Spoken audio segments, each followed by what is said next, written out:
ಉತ್ತರಾಧಿಕಾರಿ ಭಾಗ 49.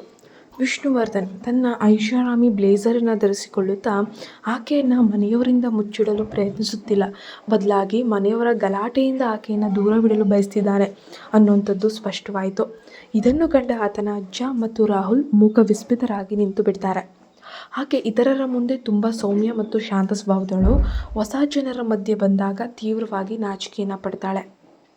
ಆದರೆ ನೀವು ನೋಡಿದರೆ ಅಂತ ಹೇಳಿ ವಿಷ್ಣುವರ್ಧನ್ ತನ್ನ ಗಂಭೀರ ಕಣ್ಣುಗಳನ್ನು ಮೇಲಕ್ಕೆತ್ತಿ ಅಜ್ಜ ಮತ್ತು ರಾಹುಲ್ನನ್ನು ಬಹಳ ಅಸಹ್ಯದಿಂದ ನೋಡೋಕ್ಕೆ ಶುರು ಮಾಡ್ಕೊಳ್ತಾನೆ. ಆ ಒಂದು ಕ್ಷಣದ ಮುಂಚೆಯಷ್ಟೇ ಮೊಮ್ಮಗನಿಗೆ ಊರುಗೋಲಿನಿಂದ ಒಡೆಯಲು ಬಂದಿದ್ದ ಅಜ್ಜ ತಾನು ಇದ್ದಕ್ಕಿದ್ದಂತೆ ದಯಾಳು ವೃದ್ಧನಂತೆ ಕಾಣುತ್ತಿಲ್ಲ ಎಂಬುದನ್ನು ಅರಿತುಕೊಂಡ್ರು. ತಕ್ಷಣವೇ ತಮ್ಮ ಕೋಲನ್ನು ಕೆಳಗಿಡ್ತಾರೆ. ಮುಜುಗರದಿಂದ ಕೆಮ್ಮುತ್ತಾ ಮತ್ತೆ ಸೌಮ್ಯ ಮತ್ತು ಹಿರಿಯನ ರೂಪಕ್ಕೆ ಮರಳುತ್ತಾರೆ. ತಾನು ಒಂದು ವೇಳೆ ಆತನನ್ನು ಈ ರೀತಿಯಾಗಿ ಪ್ರಶ್ನೆ ಮಾಡಿ ತಪ್ಪು ಮಾಡಿಬಿಟ್ನಾ ಅನ್ನೋ ಒಂದು ಪ್ರಶ್ನೆ ಅವರ ತಲೆಯಲ್ಲಿ ಮೂಡುತ್ತೆ. ಆದರೆ ವಿಷಯವನ್ನು ಸುಮ್ಮನೆ ಬಿಡದಂತಹ ರಾಹುಲ್ ಉರಿಯುವ ಬೆಂಕಿಗೆ ತುಪ್ಪ ಸುರಿಯುತ್ತಾ ಆಕೆ ನಿಜವಾಗಿಯೂ ಅಂಜುಬುರುಕ ಪುಟ್ಟ ಮಲದಂತಿದ್ದರೆ ಮೊದಲು ಆಕೆಯನ್ನು ಎದುರಿಸುವವನೇ ನೀನು ಅಂತ ಹೇಳ್ತಾನೆ. ರಾಹುಲ್ ಪ್ರಬುದ್ಧ ಪುರುಷನಾಗಿದ್ದರಿಂದ ಗಂಡು ಹೆಣ್ಣಿನ ನಡುವಿನ ತೀವ್ರ ಸಾಮೀಪ್ಯದ ಬಗ್ಗೆ, ಅವರ ಒಂದು ಸಂಬಂಧದ ಬಗ್ಗೆ ಅರಿವು ಆತನಿಗೆ ಸಂಪೂರ್ಣವಾಗಿತ್ತು. 5 ವರ್ಷಗಳಿಂದಲೂ ಯಾವ ಮಹಿಳೆಯನ್ನು ಮುಟ್ಟದೆ ಹಸಿವಿನಿಂದಿದ್ದ ತನ್ನ ಬಲಿಷ್ಠ ಸಹೋದರನ ಅನಿಯಂತ್ರಿತ ಶಕ್ತಿಗೆ ಆ ಪುಟ್ಟ ಹುಡುಗಿ ರಾತ್ರಿಯಿಡೀ ಆತನ ಪ್ರೀತಿಯನ್ನು ತಡೆದುಕೊಂಡು ಹಗಲಿನಲ್ಲಿ ತನ್ನ ಕೆಲಸಗಳನ್ನು ಮಾಡಲು ಶಕ್ತಿ ಉಳಿಸಿಕೊಳ್ಳುತ್ತಾಳೋ ಇಲ್ಲವೋ ಎಂಬ ಅನುಮಾನ ಆತನಿಗೆ ಮೂಡಿಬಂದಿತ್ತು. ಇನ್ನೊಂದೆಡೆ ಕೃಷ್ಣವೇಣಿ ಬೆಳಗ್ಗೆ ಆಸ್ಪತ್ರೆಯಲ್ಲಿ ತನ್ನ ತಂದೆ ಬಳಿ ಬಂದು ಗಂಟೆ ಸಮಯ ಕಳೆದು ಕಚೇರಿಗೆ ತೆರಳಲು ಟ್ಯಾಕ್ಸಿಯನ್ನು ಹೇರ್ತಾ ಇದ್ದಾಳೆ. ಆಕೆ ಸರಿಯಾದ ಸಮಯಕ್ಕೆ ಕಚೇರಿಯನ್ನು ತಲುಪ್ತಾಳೆ. ಕಚೇರಿಗೆ ಬಂದ ತಕ್ಷಣ ವಿಭಾಗದ ಮುಖ್ಯಸ್ಥರು ಕೇಳಿದ ವಿನ್ಯಾಸದ ಕೆಲಸವನ್ನು, ಅಂದರೆ ಡಿಸೈನ್ ಮ್ಯಾಪ್, ಇಮೇಲ್ ಮೂಲಕ ಕಳಿಸ್ಕೊಡ್ತಾಳೆ. ಅದನ್ನು ಪರಿಶೀಲಿಸಿದ ವಿಭಾಗದ ಮುಖ್ಯಸ್ಥರು ತೀವ್ರ ಸಂತಸವನ್ನು ವ್ಯಕ್ತಪಡಿಸ್ತಾರೆ.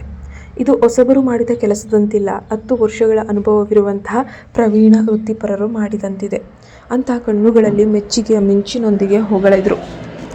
ಅದನ್ನು ಕೇಳಿ ಕೃಷ್ಣವೇಣಿಗೆ ವಿಷ್ಣುವರ್ಧನ್ ನಿಜವಾಗಿಯೂ ವಿನ್ಯಾಸ ರಂಗದಲ್ಲಿ ಅಪ್ರತಿಮ ಪರಿಣಿತನೇ ಆಗಿರಬೇಕು ಎಂಬುದು ಅರ್ಥವಾಗಿ ಹೋಗುತ್ತೆ. ಅಷ್ಟರಲ್ಲಿ ಸಹೋದ್ಯೋಗಿ ಸೂಜಿಯಿಂದ ಸಂದೇಶವೊಂದು ಬರುತ್ತೆ. ಹೆಡ್ ನಿಮ್ಮ ಡ್ರಾಯಿಂಗ್ ನೋಡಿ ತುಂಬ ಅಂದರೆ ತುಂಬ ಹೊಗಳಿದ್ರು, ಅವರಿಗೆ ಬಹಳ ಇಷ್ಟವಾಯ್ತಂತೆ. ಇಂಟರ್ನ್ಶಿಪ್ ಮುಗಿದ ಮೇಲೆ ನೀನು ಇಲ್ಲೇ ಕಾಯಂ ಆಗ್ತೀಯ ಅಂತ ನನಗೆ ಮುಂಚೆಯೇ ಗೊತ್ತಿತ್ತು. ನಿನ್ನ ಕೆಲಸದ ಮೇಲೆ ಬಹಳ ನನಗೆ ಗೌರವ ಆಯಿತು ನೋಡು. ನಿಜ ಹೇಳಬೇಕಂದ್ರೆ ಡ್ರಾಯಿಂಗ್ ಹೇಗಿದ್ದರೂ ಕಂಪನಿಯ ಸಾಕ್ಷಾತ್ ಮಾಲೀಕನೇ, ಅಂದರೆ ನಮ್ಮ ಬಾಸ್ ಇದ್ದಾರಲ್ಲ, ಆಕೆ ಹಿಂದೆ ಪ್ರಭಾವಿ ಶಕ್ತಿಯಾಗಿ ನಿಂತಿರುವಾಗ ಆಕೆಗೆ ಇಂತಹ ಜುಜುಬಿ ಕೆಲಸಗಳೆಲ್ಲ ಸಿಗೋದು ಖಚಿತ ಎಂಬುದು ನಾರ್ಮಲಾಗಿ ಸೂಜಿಗೆ ತಿಳಿದೇ ಇತ್ತು. ಸೂಜಿ ತಕ್ಷಣವೇ ಮತ್ತೊಂದು ಸಂದೇಶವನ್ನು ಕಳಿಸ್ಕೊಳ್ತಾಳೆ. ನಮ್ಮ ಇಡೀ ಸಂಸ್ಥೆಯಲ್ಲೇ ಅತ್ಯುತ್ತಮ ವಿನ್ಯಾಸಕರು ಯಾರು ಗೊತ್ತಾ? ಆಗ ಕೆಲಸದಲ್ಲಿ ನಿರತಳಾಗಿದ್ದ ಕೃಷ್ಣವೇಣಿ, ಹೌದಾ, ನನಗೆ ಗೊತ್ತಿಲ್ವಲ್ಲ, ಯಾರಿರ್ಬೋದು ಅಂತ ಚಿಕ್ಕದಾಗಿ ಉತ್ತರಿಸ್ತಾಳೆ. ಸೂಜಿ ಚುರುಕಾಗಿ ಟೈಪ್ ಮಾಡಿ ಕಳಿಸ್ತಾಳೆ. ಸೌಂದರ್ಯ ಮತ್ತು ಬುದ್ಧಿವಂತಿಕೆಯ ರಾಜ ನಮ್ಮ ಬಾಸ್, ಬೇರೆ ಯಾರು ನಿನಗೆ ಗೊತ್ತಿಲ್ವಾ? ನಮ್ಮ ಬಾಸ್ ಪ್ರಪಂಚದ 5 ಪ್ರಮುಖ ಅಭಿವೃದ್ಧಿ ಹೊಂದಿದ ದೇಶಗಳಲ್ಲಿ ಬೃಹತ್ ಮತ್ತು ವಾಸ್ತುಶಿಲ್ಪಗಳನ್ನು ವಿನ್ಯಾಸಗೊಳಿಸಿದವರು. ನಮ್ಮ ನಗರದ ಪ್ರಸಿದ್ಧ ಸೆಂಟ್ರಲ್ ಲೈಬ್ರರಿಯನ್ನು ವಿನ್ಯಾಸಗೊಳಿಸಿದವರು ಕೂಡ ಅವರೇ ಅಂತೆ. ಆದರೆ ತಮ್ಮ ಕುಟುಂಬದ ಉದ್ಯಮದ ಒಂದು ಜವಾಬ್ದಾರಿ ವಹಿಸಿಕೊಂಡು ಅಲ್ಲಿ ಆಗಿದ್ದಂತಹ ಅವ್ಯವಸ್ಥೆಯನ್ನು ಸರಿಪಡಿಸಲು ತೊಡಗಿದ್ದಂತಹ ಮೇಲೆ ಅವರಿಗೆ ವಿನ್ಯಾಸ ಮಾಡಬೇಕು ಅಂತ ಹೇಳಿ ಸಮಯವೇ ಸಿಗ್ತಿಲ್ಲ. ಹಾಗಾಗಿ ಅವರಿಗೆ ಒಂದು ಜವಾಬ್ದಾರಿ ಅನ್ನೋದು ಹೆಚ್ಚಾಗಿ ಆ ಕೆಲಸದ ಕಡೆ ಗಮನವನ್ನು ವಹಿಸಿಲ್ಲ ಅಷ್ಟೆ. ಆ ಸಂದೇಶವನ್ನು ಓದಿದ ಕೃಷ್ಣವೇಣಿಗೆ ನಿನ್ನೆ ರಾತ್ರಿ ತನಗಾಗಿ ಅಪರಿಚಿತ ವಿಳಾಸದಿಂದ ಬಂದು ತನ್ನ ಕೆಲಸವನ್ನು ಪೂರ್ಣಗೊಳಿಸಿ ಕೊಟ್ಟಿದ್ದಂಥ ವ್ಯಕ್ತಿ ಎಷ್ಟು ದೊಡ್ಡ ಸಾಮರ್ಥ್ಯ ಉಳ್ಳವನೆಂಬುದು ತಿಳಿದು ಅಚ್ಚರಿಯಾಗಿತ್ತು. ಸೂಜಿ ಕಳಿಸಿದ ಸಂದೇಶಗಳನ್ನು ಕೃಷ್ಣ ಕಂಪ್ಯೂಟರ್ ಪರದೆ ಮೇಲೆ ಆಸಕ್ತಿಯಿಂದ ಓದುತ್ತಾಳೆ. ಮನಸ್ಸಿನಲ್ಲಿ ಒಂದು ರೀತಿಯ ಹೆಮ್ಮೆ, ಸಂತೋಷ, ಏನೋ ಸಡಗರ ಮೂಡುತ್ತೆ. ನನಗೆ ಒಮ್ಮೆ ಬೇಸರವಾದಾಗ ನಗರದ ಮಧ್ಯಭಾಗಕ್ಕೆ ಮೆಟ್ರೋ ಹತ್ತಿ ಹೋಗಿದ್ದೆ. ಅಲ್ಲಿ ಅತ್ಯಂತ ಆಕರ್ಷಕವಾಗಿದ್ದಂತಹ ಒಂದು ಬೃಹತ್ ಆಗಿರೋ ಗ್ರಂಥಾಲಯವನ್ನು ನೋಡಿದ್ದೆ. ಬೆರಗಾಗಿ ಹೋಗಿದ್ದೆ. ಆದರೆ ಅದನ್ನು ವಿನ್ಯಾಸಗೊಳಿಸಿರೋಂಥ ಸ್ವತಃ ತನ್ನ ಪ್ರೇಮಿ, ತನ್ನನ್ನು ಇಷ್ಟಪಡುವಂಥ ವ್ಯಕ್ತಿ ವಿಷ್ಣುವರ್ಧನ್ ಅಂತ ನನಗೆ ಆಗ ತಿಳಿದಿರಲಿಲ್ಲ ಅಂತ ಹೇಳಿ ಕೃಷ್ಣ ಮನಸ್ಸಿನಲ್ಲೇ ನೆನಪಿಸ್ಕೊಳ್ತಾಳೆ. ಸೂಜಿ ಮತ್ತೆ ಸಂದೇಶವನ್ನು ಕಳಿಸ್ತಾಳೆ. ನಾವು ವಿನ್ಯಾಸಕರಾಗಿದ್ದರೂ ಕೂಡ ಬಾಸ್ ಬಿಡಿಸುವಂತಹ ಪ್ರತಿಯೊಂದು ಚಿತ್ರವೂ ನಮಗೆ ಅದ್ಭುತ ಕಲೆಯಂತೆಯೇ ಕಾಣ್ತದೆ ಬಿಡು. ನೀಲ್, ನಾನು ನಿನಗೆ ಇನ್ನಷ್ಟು ವಿವರವನ್ನು ಕಳಿಸ್ತೇನೆ ಅಂತ ಹೇಳಿದ್ದಾರೆ. ಅಷ್ಟರಲ್ಲಿ ಕೃಷ್ಣ ವಿಭಾಗದ ಮುಖ್ಯಸ್ಥರಿಗೆ ಕಳಿಸಿದಂತಹ ರೇಖಾಚಿತ್ರವನ್ನು ಮತ್ತೆ ತೆರೀತಾಳೆ. ನಿನ್ನೆ ರಾತ್ರಿ ವಿಷ್ಣುವರ್ಧನ್ ಅತ್ಯಂತ ಎಚ್ಚರಿಕೆಯಿಂದ ತನ್ನ ಪರವಾಗಿ ಬಿಡಿಸಿಕೊಟ್ಟಿದ್ದಂತಹ ಒಂದು ಚಿತ್ರದ ಪ್ರತಿಯೊಂದು ಗೆರೆಯನ್ನು ಆಕೆ ಬಹಳ ಹೊತ್ತು ಮಂತ್ರಮುಗ್ಧಳಂತೆ ನೋಡ್ತಾನೆ ಇದ್ಲು. ಫೋನ್ ರಿಂಗಡಿಸಿದ ಸದ್ದು ಕೇಳಿ ಕೃಷ್ಣವೇಣಿ ಆ ಚಿತ್ರದಿಂದ ಗಮನವನ್ನು ಹೊರತರ್ತಾಳೆ. ನಮಸ್ಕಾರ ಡಾಕ್ಟರ್ ಥಾಮಸ್. ಕೃಷ್ಣ ಮೃದುವಾದ ಧ್ವನಿಯಲ್ಲಿ ಮಾತನಾಡುತ್ತಾ ಕಚೇರಿಯ ಮುಖ್ಯ ವಿಭಾಗದಿಂದ ಹೊರಗೆ ಹೆಜ್ಜೆ ಹಾಕಿದ್ಲು. ಆಸ್ಪತ್ರೆಯಿಂದ ಕರೆ ಮಾಡಿದ್ದ ವೈದ್ಯರು ರವಿಚಂದ್ರನ್ ಅವರ ID ಕಾರ್ಡ್ ಗುರುತಿನ ಚೀಟಿಯನ್ನು ಕಳಿಸುವಂತೆ ಕೇಳ್ತಾರೆ. ಕೃಷ್ಣ ಒಪ್ಕೊಂಡು ಸರಿ ಡಾಕ್ಟರ್, ನಾನು ಇಂದು ಮಧ್ಯಾಹ್ನವೇ ಅದನ್ನು ತಂದು ತಲುಪಿಸ್ತೇನೆ ಅಂತ ಹೇಳ್ತಾಳೆ. ತನ್ನ ವಿನ್ಯಾಸದ ಕೆಲಸ ಮುಗಿತಿದ್ದ ಹಾಗೆಯೇ ಕೃಷ್ಣ ಊಟವನ್ನು ಮಾಡದೆ ಕೂಡ ತನ್ನ ಬ್ಯಾಗನ್ನು ಹಿಡಿದುಕೊಂಡು ಫುಲ್ಲು ಏನೋ ಅರ್ಜೆಂಟಲ್ಲಿರೋಳ ಥರ ಹೊರಟು ಹೋಗ್ತಿದ್ದಾಳೆ. ತಕ್ಷಣವೇ ಟ್ಯಾಕ್ಸಿಯನ್ನು ಹಿಡಿತಾಳೆ. ಆಕೆಗೆ ಆ ಜಾಗಕ್ಕೆ ಹೋಗಲು ಇಷ್ಟವಿಲ್ಲದಿದ್ದರೂ ಕೂಡ ಅಪ್ಪನ ID ಕಾರ್ಡ್ ತರಲು ಬೇರೆ ದಾರಿ ಅಂದರೆ ಆಪ್ಷನ್ನೇ ಇಲ್ಲ. ಆಕೆಯ ತಂದೆಗೆ ತಾವಾಗಿ ಎದ್ದು ಓಡಾಡೋಕ್ಕೆ ಸಾಧ್ಯವಾಗದ ಸ್ಥಿತಿಯಲ್ಲಿ ಇದ್ದಿದ್ದರಿಂದ ಪದೇ ಪದೇ ಅಲ್ಲಿಂದ ಇಲ್ಲಿಗೆ ಓಡಾಡಲಿಕ್ಕೆ ಸಾಧ್ಯವೇ ಇಲ್ಲ. ಅವರ ಆರೋಗ್ಯ ಸ್ಥಿತಿ ಇನ್ನೂ ತೀರಾ ಹದಗೆಡುವಂತಹ ಒಂದು ಪರಿಸ್ಥಿತಿ. ಆಸ್ಪತ್ರೆಯ ಪ್ರಕ್ರಿಯೆಗಳಿಗೆ ಆ ಕಾರ್ಡ್ ತೀರಾ ಅಗತ್ಯವಾಗಿತ್ತು. ಇನ್ನೊಂದೆಡೆ ಮಾಯಾಳ ಗರ್ಭಪಾತದ ನಿರ್ಧಾರವನ್ನು ತಡೆಯಲು ಉಮಾ, ಕುಮಾರ್ ಮತ್ತು ಜೈ ದೊಡ್ಡ ಸಾಹಸವನ್ನೇ ಮಾಡ್ತಾಯಿದ್ರು. ತಕ್ಷಣವೇ ಬ್ಯಾಂಕಿಗೆ ಧಾವಿಸಿ ಹಣ ಹಿಂಪಡೆದು ಮಾಯಾ ಇಷ್ಟಪಟ್ಟ ಮನೆಯೊಂದಕ್ಕೆ ಡೌನ್ ಪೇಮೆಂಟ್ ಕೂಡ ಪಾವತಿಸಿ ಆ ಮನೆಯನ್ನು ಆಕೆಗೆ ನೋಂದಾಯಿಸಿ ಕೊಡಲಾಗಿತ್ತು. ತಾಯಿಯ ನಡವಳಿಕೆ ಮತ್ತು ಮನೆಯ ಒತ್ತಡದಿಂದ ಜೈ ಹುಚ್ಚನಾಗುವ ಹಂತವನ್ನು ತಲುಪಿದ್ದ. ಜೀವನವೇ ಬೇಡ, ಹೆಂಡತಿ ಬೇಡ, ಸಂಸಾರ ಬೇಡ, ಹೆಣ್ಣು ಮಕ್ಕಳ ಸವಾಸವೇ ಬೇಡ ಅನ್ನೋಷ್ಟು ಉಮಾಕುಮಾರ್ಗೆ ಮಾಯಾಳ ಕಪಟತನದ ಮೇಲೆ ನಂಬಿಕೆ ಇಲ್ಲದಿದ್ದರೂ ಮಗುವಿನ ಆಸೆಗೆ ಬಿದ್ದು ಬೇರೆ ದಾರಿ ಇಲ್ಲದೆ ಈ ನಿರ್ಧಾರಕ್ಕೆ ಬಂದಿರ್ತಾರೆ. ಹೇಗಾದರೂ ಮಾಡಿ ಮದುವೆಯಾಗಿ ಮೊಮ್ಮಗು ತನ್ನ ಕೈಗೆ ಸಿಕ್ಬಿಟ್ರೆ ಸಾಕಪ್ಪ ಅಂತ ಅವರು ಭಾವಿಸಿರ್ತಾರೆ. ಕಳೆದ ರಾತ್ರಿಯಿಂದ ಜೈ ನಿರಂತರವಾಗಿ ಕರೆ ಮಾಡ್ತಾಯಿದ್ರು. ಮಾಯಾ ಕರೆಯನ್ನು ಸ್ವೀಕರಿಸದೆ ನಾಚಿಕೆ ಪಟ್ಟಂತೆ ನಟಿಸ್ತಾ ಇದ್ಲು. ಆದರೆ ಈಗ ತಾನೇ ಸ್ವತಃ 20 ನಿಮಿಷಗಳಲ್ಲಿ ಭೇಟಿಯಾಗಲು ಒಪ್ಪಿಗೆ ನೀಡಿದ್ರಿಂದ ಜೈ ಆತುರದಿಂದ ಆಕೆಯ ಮನೆಗೆ ಧಾವಿಸಿರ್ತಾನೆ. ಬಾಗಿಲು ಲಾಕ್ ಆಗಿರದ ಕಾರಣ ಜೈ ನೇರವಾಗಿ ಮನೆಗೆ ಪ್ರವೇಶಿಸ್ತಾನೆ. ಹಾಲ್ನಲ್ಲಿ ಯಾರೂ ಕಾಣಿಸದಿದ್ದಾಗ ಬಾತ್ರೂಮ್ ಕಡೆಗೆ ನಡೆದ ಮಾಯಾ ಒಳಗಿದೆಯಾ ಅಂತ ಮುಖ ಗಂಟಾಕಿ ಬಾಗಿಲನ್ನು ತೆರಿತಾನೆ. ಮಾಯಾ ಕೂಡ ಆಗಷ್ಟೇ ಸ್ನಾನವನ್ನೆಲ್ಲ ಮುಗಿಸಿ ಹೊರ ಬರ್ತಾ ಇದ್ಲು. ಆಕೆಯ ದೇಹದಿಂದ ಸುಗಂಧಿತ ದ್ರವದ ಸುವಾಸನೆ ಬೀರ್ತಾ ಇತ್ತು. ಆಕೆ ಜೈ ಗಂಭೀರವಾಗಿ ತನ್ನೆಡೆಗೆ ಬರುವುದನ್ನು ನೋಡಿ ಒಂದು ಕ್ಷಣ ಮುಗುಳ್ನಗ್ತಾಳೆ. ಕೃಷ್ಣವೇಣಿ ಆಕೆಯ ಮಾತುಗಳನ್ನು ಸಹಿಸಿಕೊಳ್ಳಬೇಕೆಂದು ಬಲ್ಲವಳಾಗಿದ್ಲು. ದಾರಿಯಲ್ಲಿ ಹೋಗುವಾಗ ಆಕೆ ಸಂಧ್ಯಾಳಿಗೆ ಕರೆ ಮಾಡಲು ಪ್ರಯತ್ನಿಸಿದ್ಲು. ಕ್ಷಮಿಸಿ, ನೀವು ಕರೆ ಮಾಡುತ್ತಿರುವ ಚಂದಾದಾರರು ಸಂಖ್ಯೆ ಪ್ರಸ್ತುತ ವ್ಯಾಪ್ತಿಯಿಂದ ಹೊರಗಿದೆ ಅನ್ನುವಂತಹ ಸಂದೇಶ ಮಾತ್ರ ಕೇಳಿಸ್ತು. ಆಕೆ ಹಲವಾರು ಬಾರಿ ಕರೆ ಮಾಡಿದ್ರೂ ಸಂಪರ್ಕ ಅನ್ನೋದು ಸಾಧ್ಯವೇ ಆಗೋದೇ ಇಲ್ಲ. ಕೃಷ್ಣ ಕಾರಿನ ಕಿಟಕಿಯಿಂದ ಹೊರಗೆ ಜನದಟ್ಟಣೆಯ ಬೀದಿಯನ್ನು ನೋಡುತ್ತಾ ತನ್ನ ಫೋನಿನ ಸಂಪರ್ಕಗಳಲ್ಲಿ ಮಾಯಾಳ ಸಂಖ್ಯೆ ಏನಾದರೂ ಇದೆಯಾ ಅಂತ ಹೇಳಿ ಹುಡುಕಿ ಕರೆ ಮಾಡುತ್ತಾಳೆ. ನೀನು ನನಗೆ ಯಾಕೆ ಫೋನ್ ಮಾಡ್ತಿದ್ದೀಯೇ? ನಿನ್ನ ಅಪ್ಪ ಏನಾದರೂ ಸತ್ತೋದ್ನ ಏನು ಕತೆ?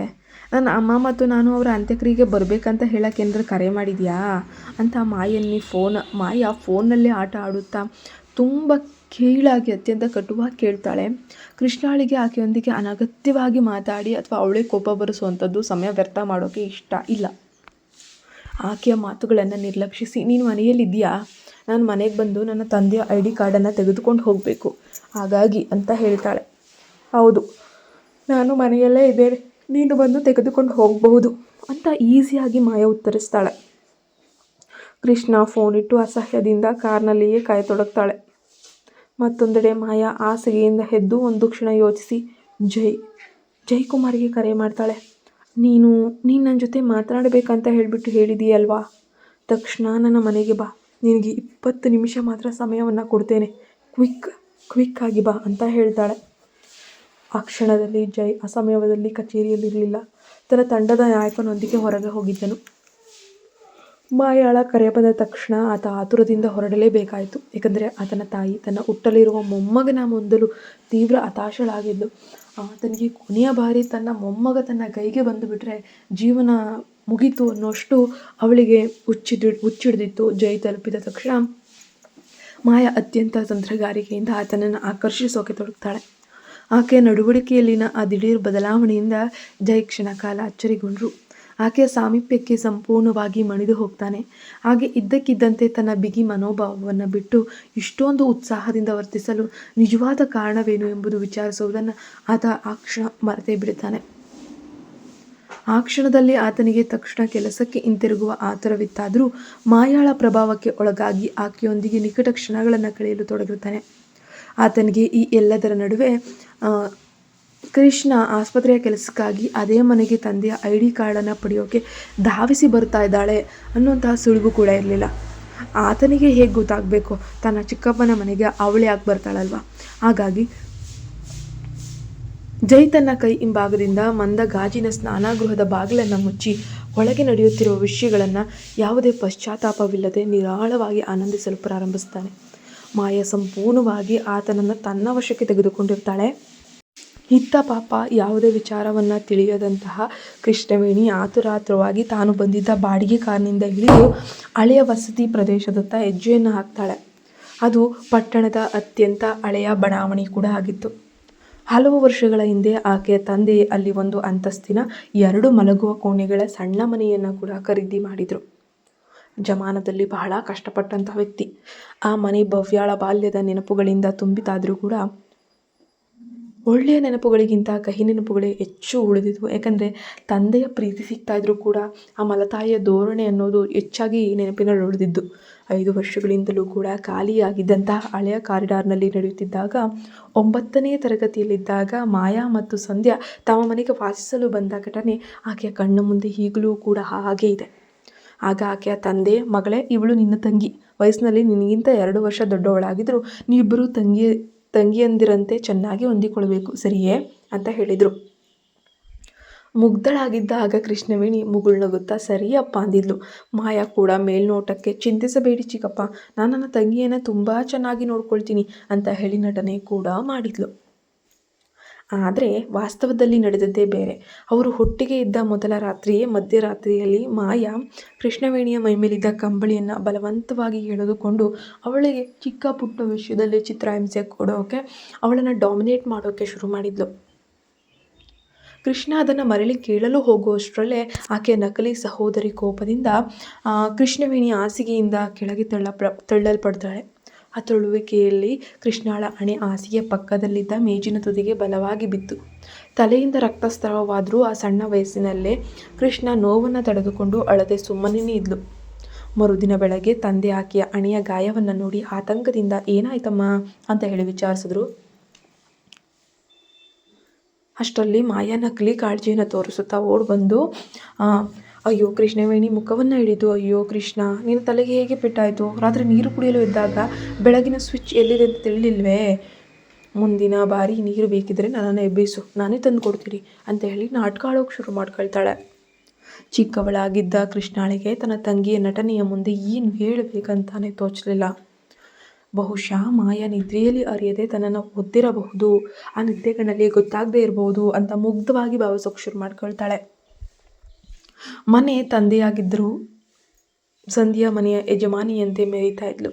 ಆ ಮನೆಯಲ್ಲಿ ತಾನು ಬದುಕಬೇಕಾದ್ರೆ ಎಲ್ಲವನ್ನ ಸಹಿಸಿಕೊಂಡು ಸೌಮ್ಯವಾಗಿರಬೇಕು ಎಂಬುದು ಭವ್ಯಾಳಿಗೆ ಆಗಲೇ ಅರ್ಥವಾಗಿತ್ತು. ಇನ್ನೊಂದು ಬಾರಿ ಮಾಯಾ ರಹಸ್ಯವಾಗಿ ಕೋಣೆಯಲ್ಲಿ ಸಿಗರೇಟ್ ಸೇದಿ ಮದ್ಯ ಸೇವಿಸುತ್ತಿದ್ದಾಗ ಸಂಧ್ಯಾಳಿಗೆ ಸಿಕ್ಕಿ ಬಿದ್ದಿದ್ಲು. ಆ ಒಂದು ಕೆಟ್ಟ ಅಭ್ಯಾಸಗಳು ಮಾಯಳದೇ ಎಂದು ಸಂಧ್ಯಾಳಿಗೆ ಚೆನ್ನಾಗಿ ತಿಳಿದಿದ್ರೂ ಕೂಡ ತನ್ನ ಮಗಳ ತಪ್ಪನ್ನು ಮುಚ್ಚಿಡಲು ಆಕೆ ಭವ್ಯಾಳನ್ನೇ ಹೊಣೆಗಾರಳನ್ನಾಗಿ ಮಾಡಿದ್ಲು.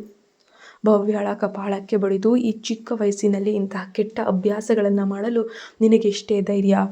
ಬಡ ಕುಟುಂಬದ ಕಿಡಿಗೇಡಿಗೆ ಕನಿಷ್ಠ ಸಂಸ್ಕಾರವೂ ಇಲ್ಲವೇ? ಸಿಗರೇಟು ಮದ್ಯ ಸೇವಿಸುವುದು ಎಷ್ಟು ದೊಡ್ಡ ಅಪರಾಧ ಗೊತ್ತೇ ಅಂತ ಹೇಳಿ ಗದರಿಸಿ ಆಕೆಯ ಮೇಲೆ ಗೂಬೆಯನ್ನೇ ಕೂರಿಸಿದ್ಲು. ಈ ಎಲ್ಲ ಕಹಿ ನೆನಪುಗಳನ್ನು ನೀಡ್ತಾ ಭವ್ಯ ಬಾಗಿಲ ಬಳಿ ಬಂದು ನಿಂತಾಗ ಮನೆಯ ಬಾಗಿಲು ಲಾಕ್ ಆಗದಿರುವುದು ಕಂಡುಬಂತು. ಮನೆಯ ಒಳಗೆ ಏನು ನಡೀತಾ ಇದೆ, ನಡೀತಿರುವಂತಹ ಘೋರ ಕೃತ್ಯದ ಅರಿವಿಲ್ಲದೆ ಆಕೆ ಮೆಲ್ಲನೆ ಬಾಗಿಲು ತೊಳ್ಕೊಂಡು ಒಳಗೆ ನಾರ್ಮಲ್ ಆಗಿ ಹೆಜ್ಜೆ ಇಡ್ತಾಳೆ. ಅವಳ ಮುಖ ಊದಿಕೊಳ್ಳುವವರೆಗೂ ಸಂಧ್ಯಾ ಅವಳನ್ನು ಕಪಾಳಕ್ಕೆ ಹೊಡೆದಳು.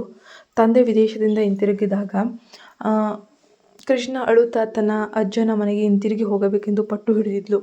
ಆ ಸಣ್ಣ ಊರಿನ ಜೀವನ ಕಷ್ಟವಾಗಿದ್ದರೂ ಕೂಡ ಈ ನಗರದಂತಹ ಮನೆಗಿಂತ ಎಷ್ಟೋ ಉತ್ತಮವಾಗಿತ್ತು. ಆಗಲೇ ಕೃಷ್ಣಾಳಿಗೆ ತನ್ನ ಚಿಕ್ಕಮ್ಮನ ಕ್ರೌರ್ಯ ಎಷ್ಟು ಭಯಾನಕವಾದದ್ದು, ತಾಯಿ ತಾಯಿಯೇ ಮಲತಾಯಿ ಮಲತಾಯಿಯೇ ಎಂಬುದು ಅರ್ಥವಾಗಿದ್ದು ಕೂಡ. ಕೃಷ್ಣ ಆಳವಾದ ನಿಟ್ಟುಸಿರು ಬಿಟ್ಟು ಮನೆ ಪ್ರವೇಶ ದ್ವಾರದಲ್ಲಿ ನಿಂತು ಆಕೆ ಕರೆಗಂಟೆ ಬಾರಿಸುವ ಮೊದಲು ಅದು ಮುರಿದು ಹೋಗಿರುವುದು ಮತ್ತು ಬಾಗಿಲು ಅರ್ಧ ತೆರೆದಿರುವಂಥದ್ದು ಆಕೆ ಗಮನಕ್ಕೆ ಬಂತು. ಹೇಗೆ ಇದ್ರೂ ಮೊದಲೇ ಅವಳಿಗೆ ಇನ್ಫಾರ್ಮ್ ಮಾಡಿದ್ದೀನಿ ಬರ್ತೀನಿ ಅಂತ. ಹಾಗಾಗಿ ತಾನು ಬರುತ್ತಿರುವುದು ತಿಳಿದು ಮಾಯಾ ಬಹುಶಃ ಬಾಗಿಲನ್ನು ತೆರೆದಿಟ್ಟಿರಬಹುದು ಅಂತ ಹೇಳಿ ಭಾವಿಸಿ ಕೃಷ್ಣವೇಣಿ ಒಳಗೆ ಹೆಜ್ಜೆ ಇಡ್ತಾಳೆ.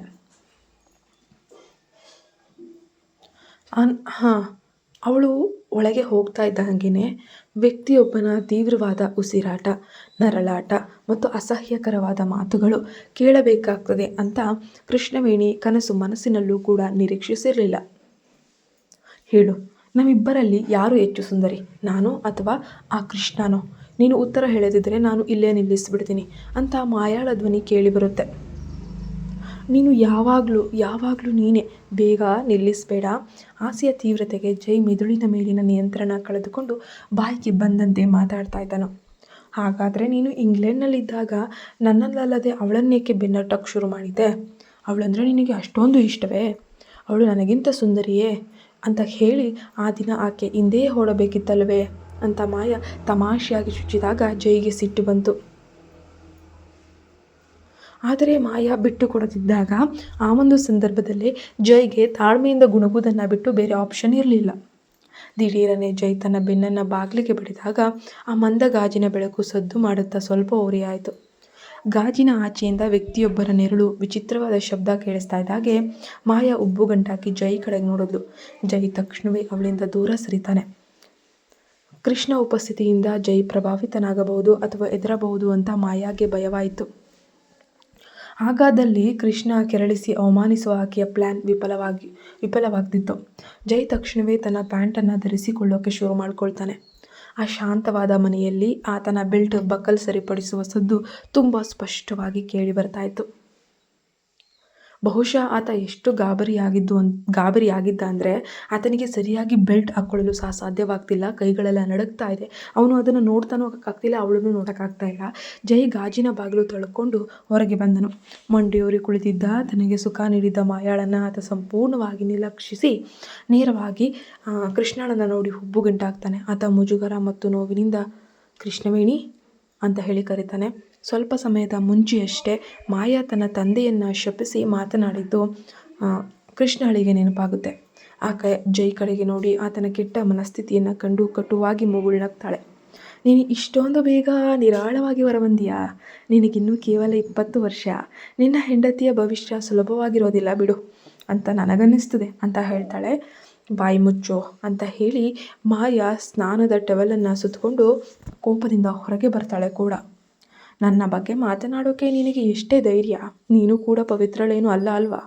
ನೀನೋ ಒಬ್ಬನ ಜೊತೆ ಅಲೆದಾಡುವಂತಹ ಡ್ಯಾಶ್ ಅಂತಲೇ ವರ್ತಿಸ್ತಿದೀಯಾ ಬಿಡು ಅಂತ ಅಸಹ್ಯದಿಂದ ಕೂಗಾಡೋಕ್ಕೆ ಶುರು ಮಾಡ್ತಾಳೆ. ಕತೆ ಮುಂದುವರಿಯುತ್ತೆ. ನೀವಿನ್ನು ನಮ್ಮ ಚಾನಲ್ಗೆ ಸಬ್ಸ್ಕ್ರೈಬ್ ಆಗಿಲ್ಲ ಅಂದರೆ ಈ ಕೂಡ ಸಬ್ಸ್ಕ್ರೈಬ್ ಆಗಿ ಪಕ್ಕದ ಬೆಲ್ ಐಕಾನ್ನ ಪ್ರೆಸ್ ಮಾಡಿ.